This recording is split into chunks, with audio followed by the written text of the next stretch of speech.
सर्दी की एक कड़कती सुबह थी। दिल्ली से लखनऊ जाने वाली राप्ती एक्सप्रेस में आरव ने अपनी सीट संभाली। बाहर कुहासा था और स्टेशन पर हल्की हलचल। आरव अपने काम से लखनऊ जा रहा था। एक नया प्रोजेक्ट, नई उम्मीदें। वह जैसे ही अपनी बर्थ पर बैठा, एक आदमी धीरे धीरे डिब्बे में आया। लंबा, दुबला, आँखों में अजीब सी गहराई और चेहरा जैसे कोई भूला बिसरा चेहरा हो। वह आरव की सामने वाली सीट पर बैठ गया। मैं रघु, उसने धीरे से हाथ बढ़ाते हुए कहा। आरव ने मुस्कुरा कर जवाब दिया, पर मन में कुछ अजीब सा खटका। रघु ज्यादा बातूनी नहीं था, लेकिन उसकी निगाहें बार बार आरव के बैग पर जाती थी। आरव को लगा शायद उसका वहम हो, पर कुछ तो था उस आदमी में जो सामान्य नहीं लग रहा था। रात होते ही कोच में अंधेरा और सन्नाटा छा गया। बाकी मुसाफिर अपने अपने बर्थ पर सो चुके थे। आरव की नींद बार बार खुल रही थी। एक बार उसने देखा कि रघु अपने कंबल में से मोबाइल निकाल कर किसी से फुसफुसा रहा था। वो अकेला है,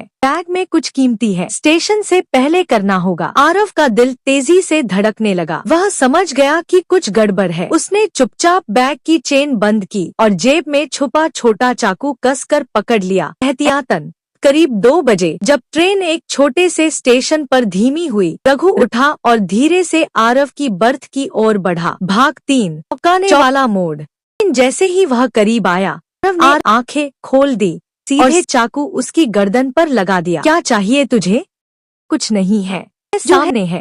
वो पहले कुछ देर चुप रहा, हल्की हंसी में बोला, तुम्हारे बैग से कुछ नहीं चाहिए आरव, असली चीज तो तुम्हारे पास है, वो लाल डायरी। तुम्हें लगता है किसी को नहीं पता, लेकिन हम सब जानते हैं कि उसमें क्या है। आरव का चेहरा सफेद पड़ गया। तुम कौन हो? इंतजार खत्म हुआ दोस्त, रघु ने कहा और जैकेट से बैज निकाला। इंटेलिजेंस ब्यूरो, भारत सरकार। 3 साल से तुम्हारी तलाश थी। तुमने जो लीक किया था वो सिर्फ एक प्रोजेक्ट रिपोर्ट ही नहीं, देश की सुरक्षा से जुड़ी फाइल थी। और अब तुम्हारा सफर खत्म हुआ। ट्रेन जैसे ही अगले स्टेशन पर रुकी, 2 सादी वर्दी में लोग कोच में दाखिल हुए। आरव को हथकड़ी पहनाई गई। यह समय वह बस एक ही सवाल पूछता रहा, तुमने मेरा पीछा कब से किया? रघु मुस्कराया, तब से जब तुमने पहली बार ट्रेन का टिकट बुक किया था। अंतिम जो आदमी आरव को संदिग्ध लग रहा था, वही उसका शिकारी था। और जो बैग की सुरक्षा में लगा था, असली खतरा वह खुद था। हर मुसाफिर अनजान नहीं होता, कुछ तो पूरे सफर का नक्शा पहले ही बना चुके होते हैं।